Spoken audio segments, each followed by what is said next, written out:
These are my 4 go-to stretches, the stretches that help people's hips feel and move their best so they can continue to perform the activities that they love.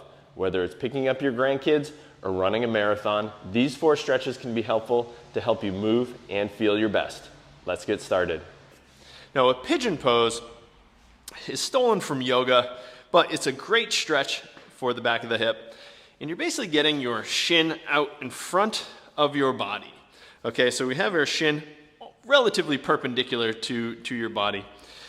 I have my back leg straight, and I'm gonna keep my chest up. A lot of times people will wanna get down here, but you're also just stretching out your low back muscles, which there's nothing wrong with that. I actually think that it has a time and a place, but we really wanna focus on stretching out the hip today, and that's why I'm keeping your chest up.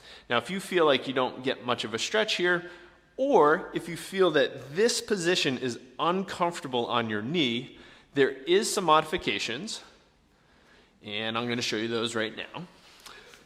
The first one being laying on your back, crossing your ankle over your opposite knee. So I'm crossing my right ankle over my left knee and pulling up towards my head.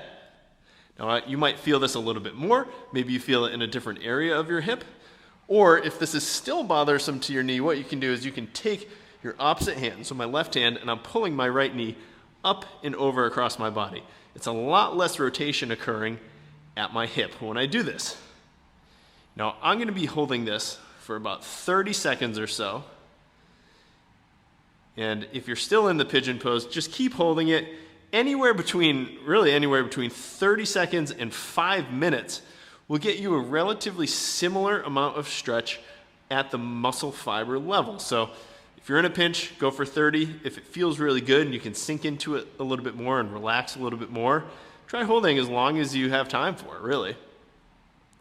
So there's this refractory period, or this period after you use a muscle, that is often the best time to stretch that muscle. It's relaxed. It's gonna allow you to get a little bit deeper into your stretch. So what you're gonna do is you're gonna be down on one knee. You're gonna bend forward so you have a little rounded spine. From here, it's gonna be the easiest to produce a posterior pelvic tilt. So I'm squeezing that glute muscle. Then I'm coming up, and I already feel a stretch in the front of my hip.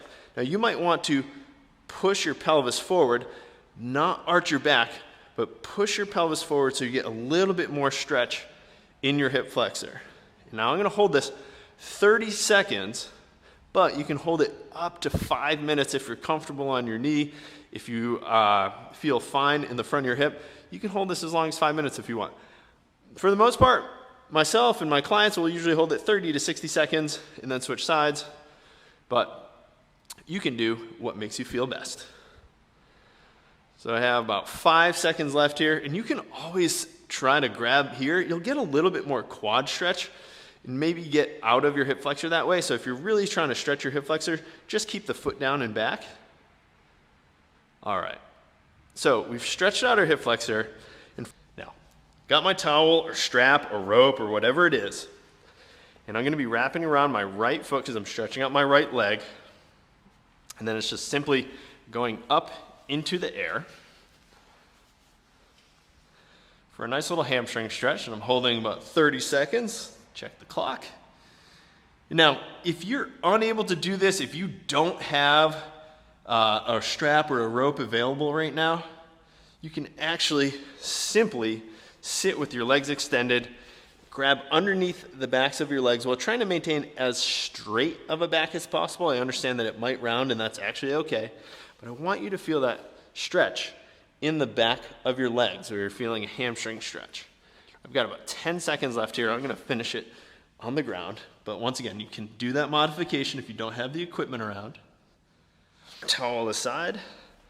So a frog stretch, I'm gonna be showing you this one from the front for a little bit.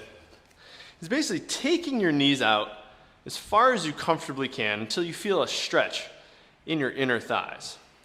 From here, you're going to put your forearms down on the ground if possible. Now, if you can't, you can stay up here on your hands, and you're gradually going to work your knees farther and farther apart. Now, you can have your toes down if you prefer, or you can point your toes. It kind of matters, whatever's more comfortable for you. And the knees are coming out farther and farther. Once you feel a great stretch in your inner thighs, you're going to push your hips back just a tiny bit. And then you're going to rock forward a little bit. And you should be feeling a slight change in the amount of stretch you feel as you rock back. We're just going to hang out here for another 15 seconds or so, but once again, 30 to 60 seconds total. And work your way out a little bit more if you can. We got 5 seconds left. And then once again, we're going to